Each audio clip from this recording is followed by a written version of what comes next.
जहां इंद्रियों को दिव्य करना है वहां हम इनको और मलिन कर रहे हैं। जनेन्द्रिय का वेग न सहने के कारण हम परस्पर शरीरों के आकर्षण में, भोग वासना में लिप्त हो गए। मन और जनेन्द्रिय संपूर्ण रूप से काम वासना से युक्त होने के कारण मलिन हो गई। ये देह पिंड, चाहे पुरुष शरीर हो चाहे स्त्री शरीर हो, कोई खास बात नहीं इसमें खास बात है भगवान की प्राप्ति कर लेना। खास बात है तुम्हारा चिंतन दिव्य हो जाना।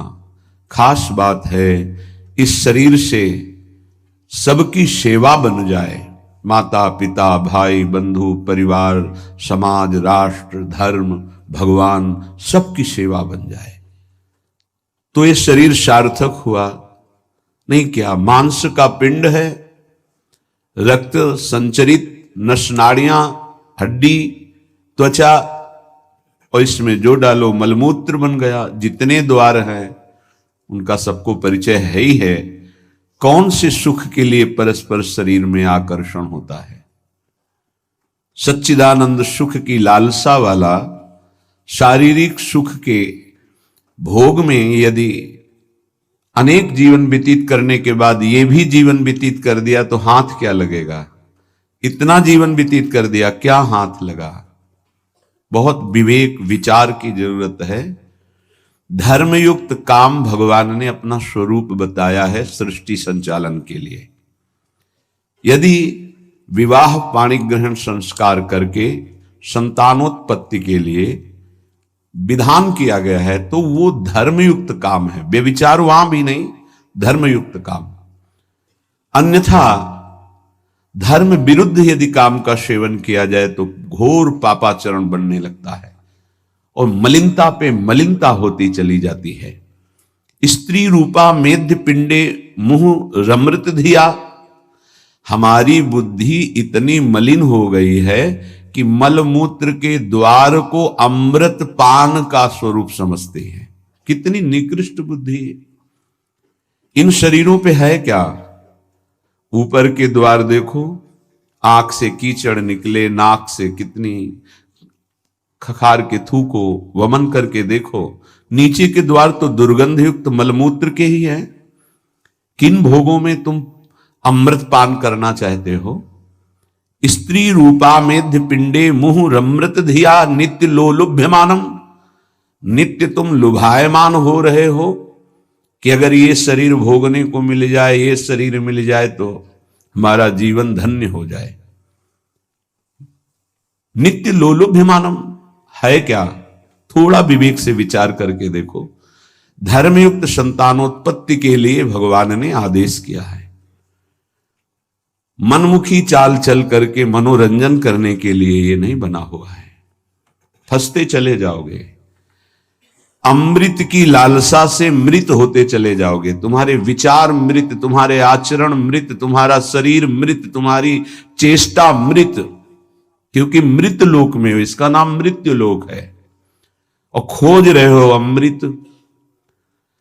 चक्षुर्न क्षुद्र जीवैरपि विहितो।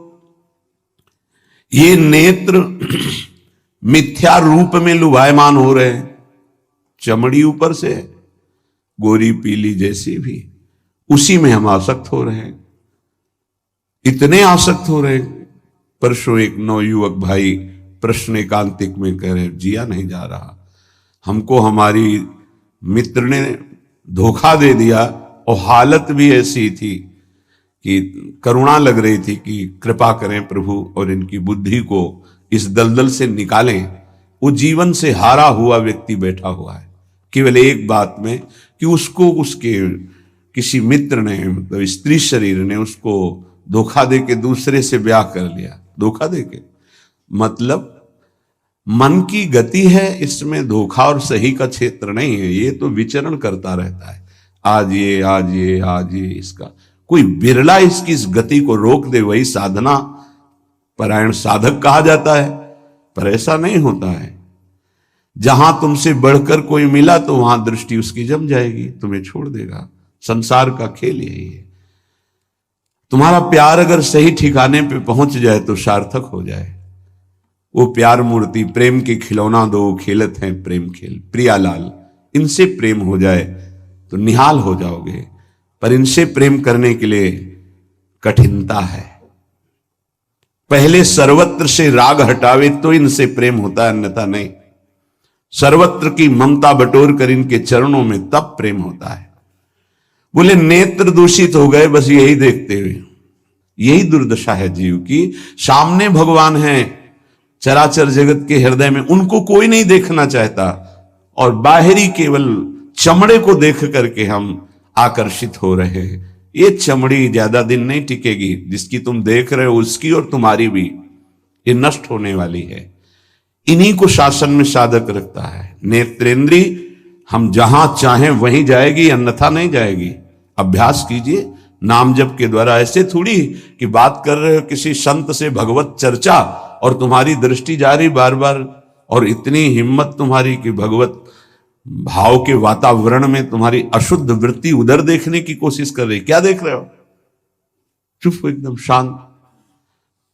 चक्षुर्न क्षुद्र जीवैरपि विहित मृषा मानना अत्यंत मग्नाहा। ये क्षुद्र जीव समझ नहीं पा रहे कि नेत्र किसके लिए मिले। ये नेत्र मिले भगवत साक्षात्कार के लिए।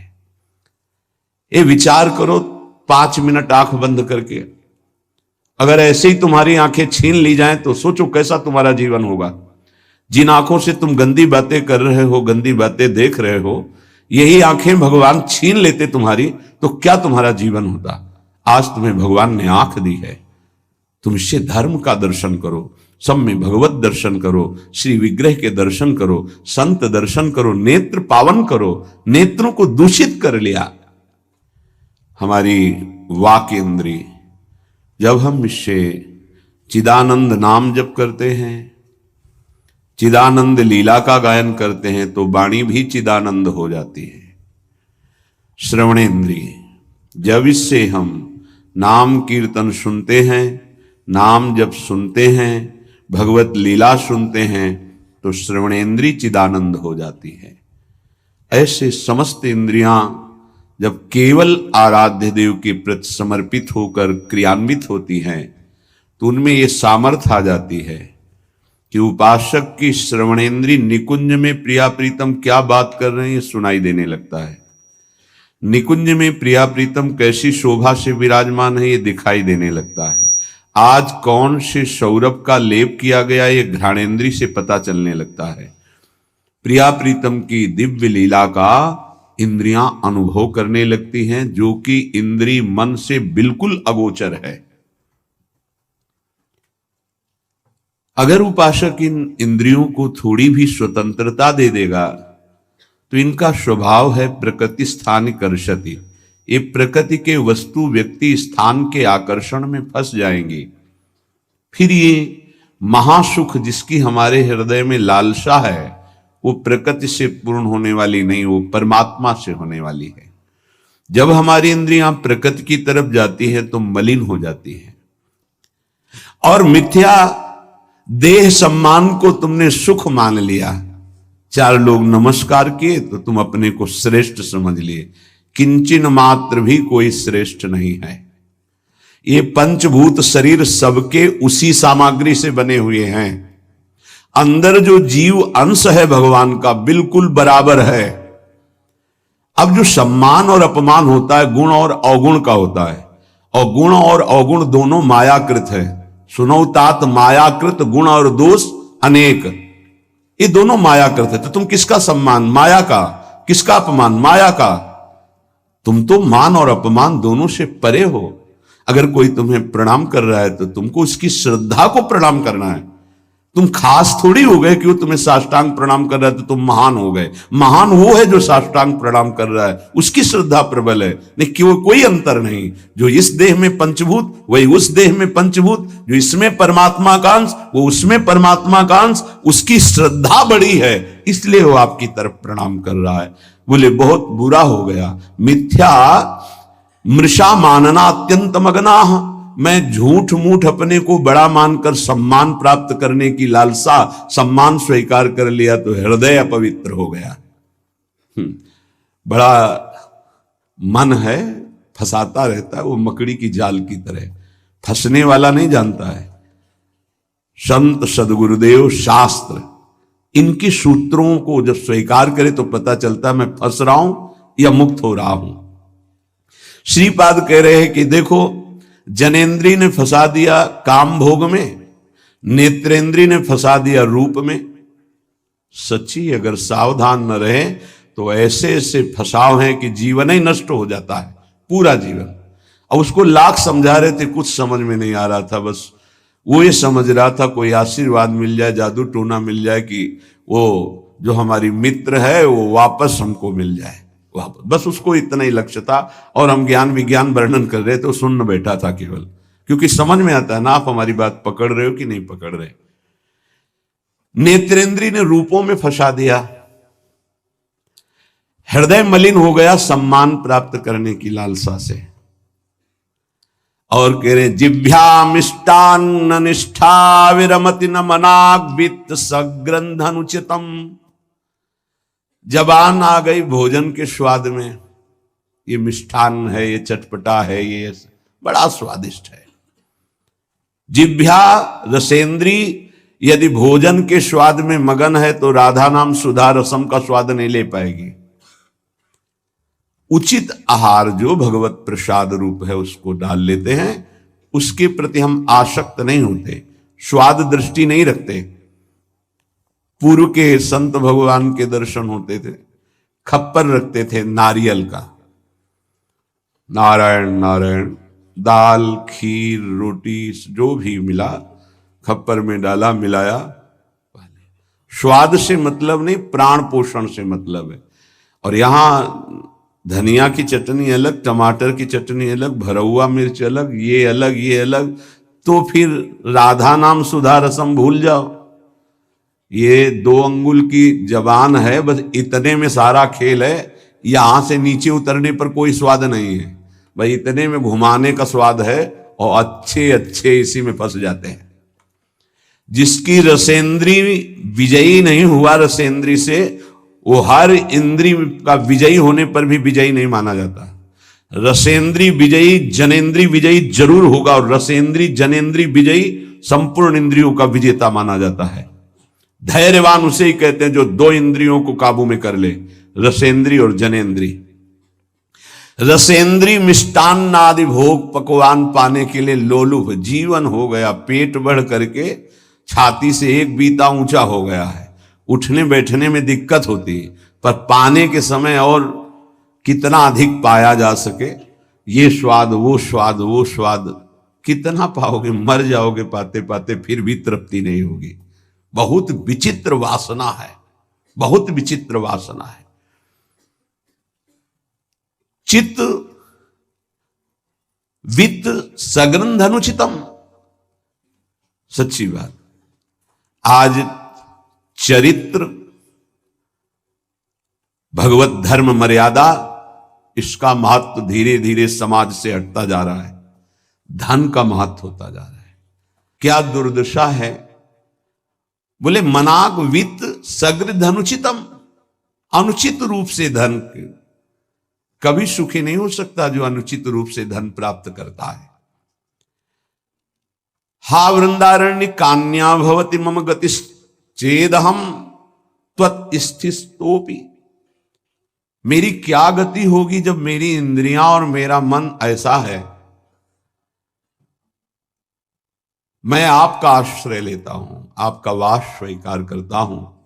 मैं समझ गया कि मेरे से अब कुछ नहीं होने वाला, मेरी अनन्य गति आप हो। हे वृंदावन, आप मेरा सुधार कर दो।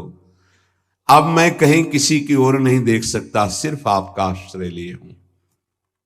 भाव यह है कि हम सब तरह से हीन हैं, हर इंद्रियां हम पर विजय प्राप्त किए हुए है। उल्टा इंद्रियों पर हमें विजय प्राप्त करना चाहिए, इंद्रियां हम पर विजयी हो गई हैं। अब हम कैसे मुक्त हो, तो बोले धाम का आश्रय ले लो। बड़ा महत्व है। धाम कृपा करके आपको सत्संग प्रदान करेगा। यदि आप सत्संग के अनुसार सुलझ के चल पावे तो क्या होता है, जन्म जन्मांतर से मलिन बुद्धि होती है और बहुत भागती है बुद्धि। जैसे जंगली नील गाय देखा हो, गर्दन उठाई भागती चली जा रही, ऐसे ये भागती बुद्धि। अगर इसको कोई रोक सकता है तो गांव में एक लंगड़ बांधा जाता था। लंगड़ समझते हैं? 2 टांगों के बीच में एक मोटा सा लकड़ी का। अब वो भाग नहीं पाएगी ऐसे। गुरु कृपा, गुरु आदेश, गुरु शासन, ये बुद्धि के ऊपर लंगड़ का काम करता है। तुम्हें पता ही नहीं गुरु के हृदय में अनंत माताओं जैसा प्यार होता है। जैसे भगवान गाली देने वाले को भी परम पद देते हैं, उन्हीं के दास हैं वो। किसी का अमंगल संत के द्वारा, गुरुदेव के द्वारा नहीं। आपका विचार, आपकी सोच आपको अमंगल के रास्ते पे खड़ा करके और ऐसा धक्का देगी कि शायद है फिर बचा पाने की स्थिति ना रह जाए।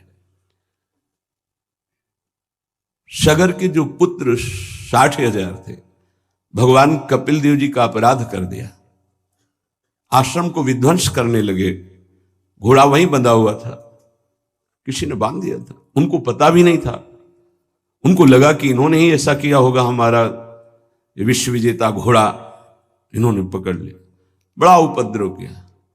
कपिल भगवान ने कोई शाप नहीं दिया, उनकी तपोशक्ति ने उनको नष्ट कर दिया, भस्म कर दिया।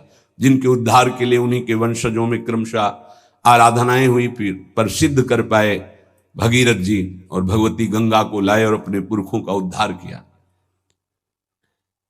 जो थोड़ा भी अपनी बुद्धि को तुम भगवत मार्ग से विमुख करोगे, वो आपको फंसाने के सिवा और कोई मार्ग नहीं बता सकती। यहां समिटना है, अपने अस्तित्व को मिटा देना है, प्रभु के चरणों में पूर्ण आश्रित हो जाना है और जीवन मुक्त हो जाना है। ये रास्ता है। यदि हम भगवत मार्ग के पथिक होकर के थोड़ा भी अपने मन के अनुसार चलेंगे तो मार्ग बदल जाएगा। गुरु आज्ञा तज करें जेबान, यह अधर्म यह सब हानि, कान न रसिकन मेरा है। पर वो जैसे जंगली नील गाय होती है ना, उसको ऊपर कोई शासन बर्दाश्त नहीं। वो जब दलदल में फंसती है तब उसकी चाल रुकती है, अन्यथा नहीं। तो माया प्रपंच का दलदल जब ऐसी बुद्धि वालों को रोकता है तब उनको याद आता है कि क्या मैं कहीं गलत मार्ग पर चल पड़ा क्या। पर जब तक फंसता नहीं तब तक उसे पता ले चल। माया ऐसी बचाव पक्ष से उसको ले जाती है कि इतनी दूर पहले ले जाऊं कि ये लौट ही ना सके, तब बात बनेगी। श्रीपाद कह रहे हैं कि सब इंद्रियों ने, मन ने हमको अपने अधीन कर लिया। अब तो हे वृंदावन आपका सहारा है, बनाया हुआ सिद्धांत है। रही मन देखी बड़न को, लघु न दीजिए डारी, जहां काम आवे सुई, कहा करे तरवारी। और सिद्धांत उन्हीं का बनाया हुआ है। अगर गुरु चरणों में लघुता आ गई तो विश्व ब्रह्मांड में महत्ता स्पर्श ही नहीं कर सकती तुम्हारा। ये हमारी बुद्धि, ये हमारा मन ऐसा सोचता है कि शॉर्टकट से चले धनी बन जाए, शॉर्टकट से चले परम पद मिल जाए, शॉर्टकट से चले बहुत उत्तम सम्माननीय बन जाए। है बहुत शॉर्टकट है, सर्वस्व त्याग और एकमात्र प्रभु का आश्रय। अभी जो चाहो बन जाओगे, पर सर्वस्व त्याग। आज तक जितने भी महापुरुष हुए हैं सर्वस्व त्याग से। सर्वस्व त्याग का स्वरूप किसी के नामे कर देना सब प्रॉपर्टी नहीं, अपना अस्तित्व मिटा देना। अम्बरीश जी चक्रवर्ती सम्राट हैं पर अपना अस्तित्व नहीं है, तो क्या हुआ? सुदर्शन चक्र उनकी रक्षा में है और भगवान दुर्वासा जी को द्विज कहते हैं और अम्बरीश जी को भक्त कहते हैं। अहम भक्त पराधीनो अस्वतंत्र इव द्विज। तो मैंने वृंदावन का आश्रय लिया, अब वृंदावन संभालेगा। तो वृंदावन किस रूप में संभालता है? संत रसिक सदगुरुदेव के रूप में संभालता है। यदि हम ना उनकी आज्ञा का पालन करें, अवहेलना करें, तो बड़े कृपालु हृदय के होते हैं जो संत हैं। संत सरल चित जगत हित, जानि स्वभाव स्नेह। तुम क्या जान पाओगे कि हृदय में तुम्हारे ही प्रति कितना दुलार है। सांप को चाहे जितनी प्रार्थना करो, आरती उतारो, दंडवत प्रणाम कर लो, कह दो सीधे चलो, तो कभी नहीं चलेगा वो। उसकी चाल ही टेढ़ी होती सांप की तरह। ऐसे जो कुटिल बुद्धि के होते हैं, हाथ जोड़ो, पैर छुओ, दुलार करो, गले लगाओ, जीवन दे दो, लेकिन वो सांप की तरह ही कुटिल बुद्धि से चलेंगे। उनका जो विषैला स्वभाव है वो उनकी आध्यात्मिक शक्ति का नाश करता है। उनको लगता है मैं बहुत बड़ा अध्यात्म कर रहा हूं। अध्यात्म कहां से होता है? गुरु आज्ञा से होता है। अध्यात्म कहां से होता है? गुरु मंत्र के निरंतर सुमिरन से होता है। अध्यात्म जिसके अंदर है तो त्रिभुवन का संपूर्ण वैभव उसको मृत तुल्य लगता है। मृत तुल्य, न पारमेष्ठ्यम न महेंद्र दिष्ण्यम। आपको लगेगा भरण पोषण कैसे होगा? तो भगवान, उनके वचन यही भक्त का आश्रय होते हैं। भगवान ने कहा अनन्यश्चिंत्यन्तो माम, तुम्हारी एक ही जिम्मेवारी है, तुम केवल मेरा अनन्य चिंतन करो। और जो अनन्य चिंतन करता है, ये जनाः परिउपासते, जो ऐसी उपासना करता है अनन्य चिंतन से, तो योगक्षेमम वहाम्यहम, मैं उसके योगक्षेम का वहन करता हूं। अप्राप्ति की प्राप्ति और प्राप्ति की रक्षा ये मैं करता हूं। शुद्ध परमार्थ को जान लो, जीवन मुक्त हो जाओ, फंसने में देर नहीं लगती। ये मन कभी भी कहीं भी कैसे भी आचरणों में फंसा सकता है। अजामिल जी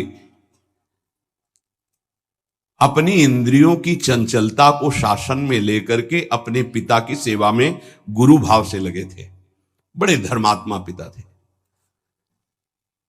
एक दिन वो समिधा लेने के लिए गए तो जंगल में देखा एक शराब पिए हुए व्यक्ति किसी वैश्या से सहवास कर रहा है।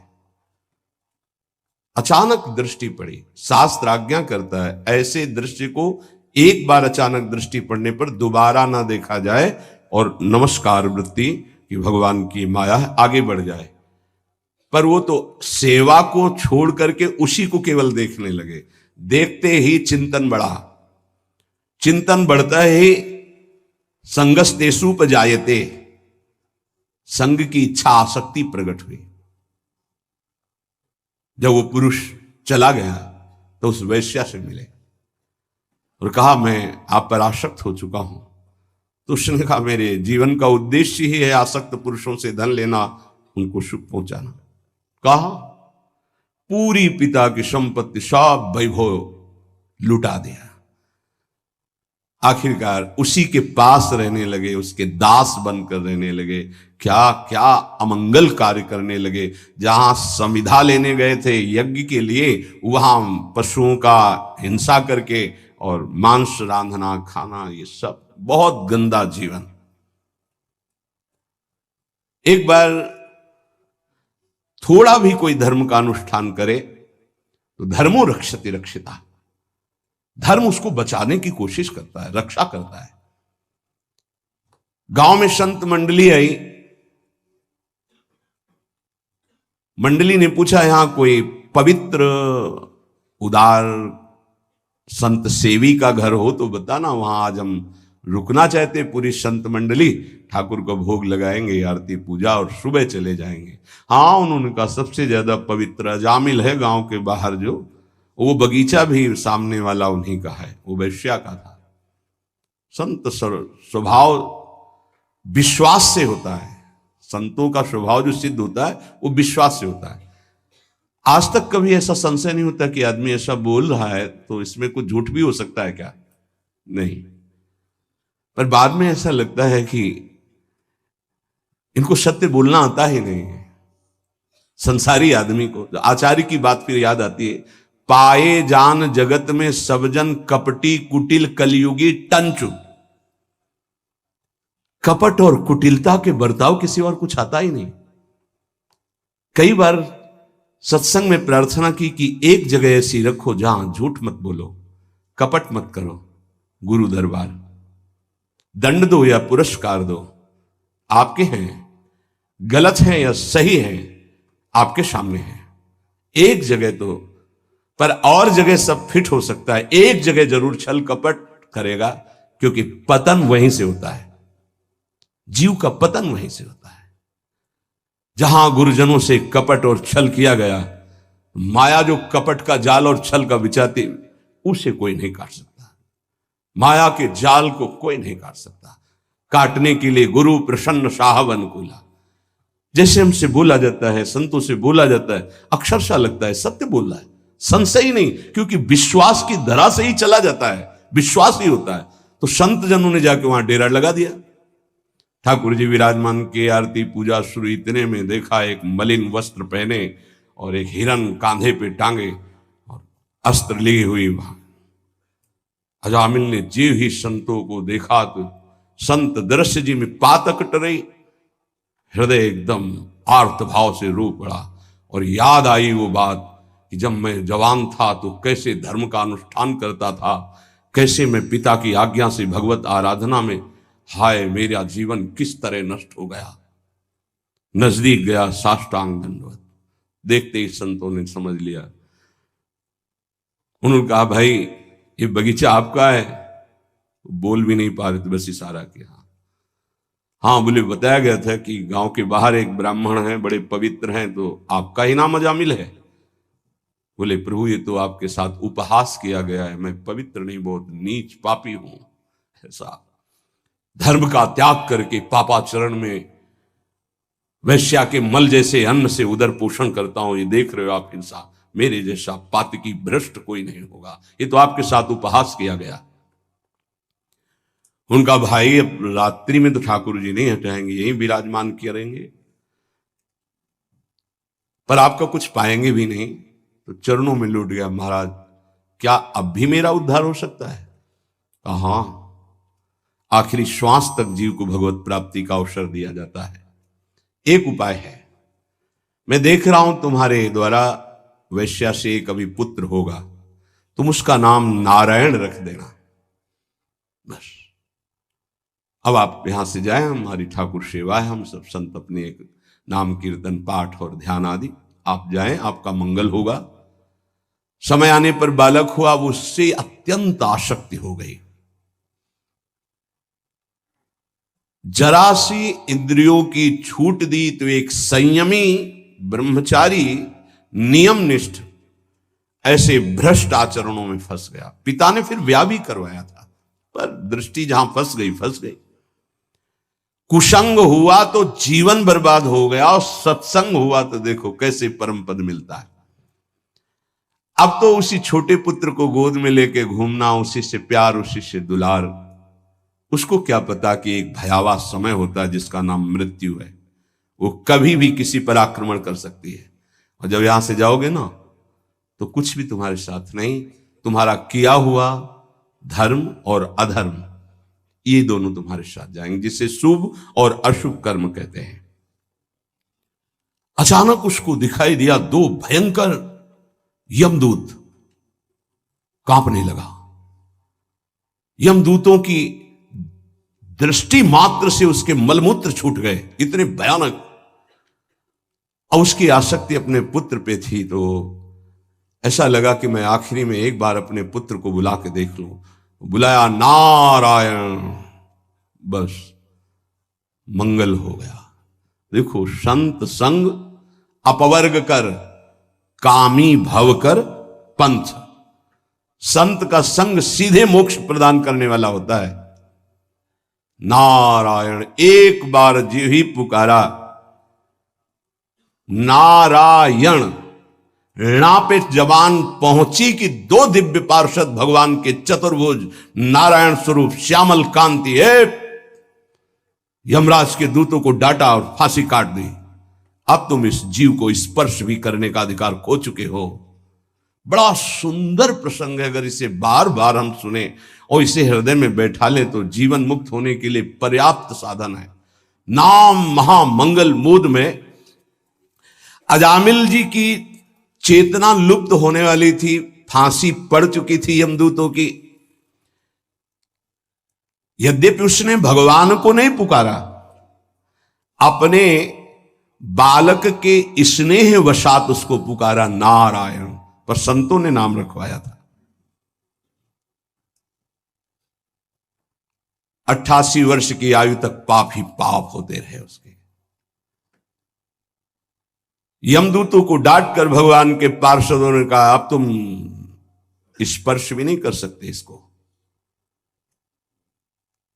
उनका, आप बड़े तेजस्वी देव स्वरूप दिखाई देते हैं, पर आपको पता है ये महानीच पापी हर क्षण पाप करता रहा है। ये मूर्ख अपने पुत्र के बहाने नारायण बुलाया है, ये महापापी है। भगवान के पार्षदों ने कहा, हम देखते हैं कि तुमको कोई ज्ञान नहीं है। जिस समय पुत्र के बहाने नारायण बुलाया उसी समय निष्पाप हो गया।